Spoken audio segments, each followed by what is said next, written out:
Hello everyone, welcome back to the channel. I've got a Raw Chains Gearbox from an A Plus motor sitting on the workbench today, and I thought it'd be nice to talk about things you can identify that are worn on a gearbox that's off of a car.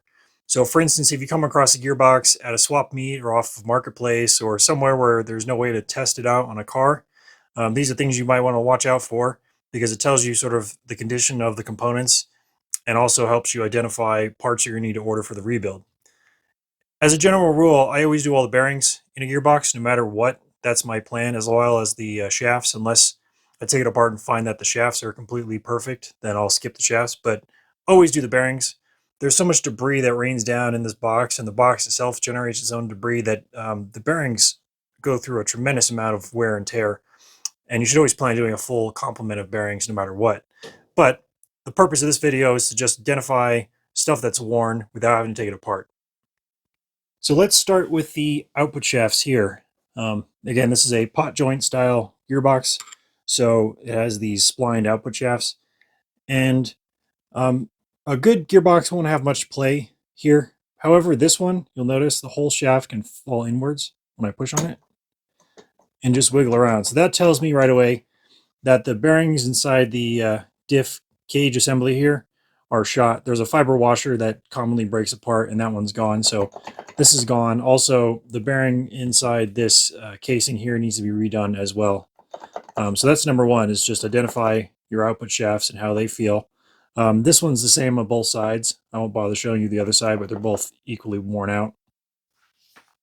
So the next place I can identify wear and tear is in this bearing. I can wiggle it up and down.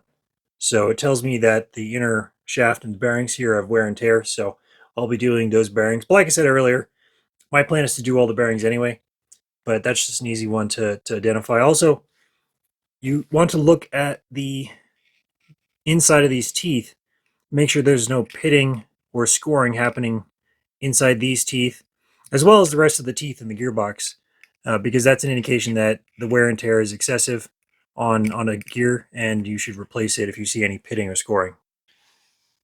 In a different angle from that shot earlier, you can see the slop in this gear here. So let's go ahead and move on to things we need to look at for as well. Again, the teeth. You need to look at the condition of each of these teeth and make sure there's no pitting or scoring. I do check the condition of the synchros. So let me go ahead and zoom in. So I wanted to rotate this box around because a piston broke apart on this engine and it's left a score right here. You can see where part of that piston came through and broke it up. So now I want to go ahead and inspect the synchros, and this one's pretty straightforward. So the synchros live underneath this part of the balk ring here. And when you push the hub to the left or to the right, you engage different gears. So going to the left is first gear, going to the right is second gear, and then same thing with the 3-4 hub. I'll show you that in a second. But if we just push, or rather I should say, if we feel the amount of slop here, you'll notice that the fork down here, the shift fork, there's a bit of play there. So that tells me the shift fork down there needs to be replaced. Also, when I push this gear to try to engage first gear, there is some resistance. Going into second, there is resistance as well, but we're literally looking at the gap. So, first and second gear synchros don't look too bad. So let's go ahead and move on to the 3-4 ones over here. I now have the 3-4 hub in focus here. And so if I push it towards third gear, which is on the left, you'll notice the hub basically goes straight up against the engagement teeth, indicating third gear synchro is fairly worn out. And if we go towards fourth gear, same thing. There's hardly any gap left here for the synchros. So the 3-4 synchros, I say, are fairly worn out, as well as the fork, the shift fork. This one is much more loose compared to number 1 and 2. So definitely needs a new set of shift forks, and we'll be getting a set of synchros. One of the last things you can check is just how loose or how much free play there is for this thrust washer here.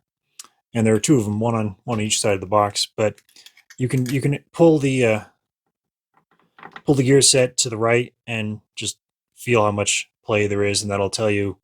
You can actually measure this if you want, but if you have quite a bit of play here, plan on replacing these shims.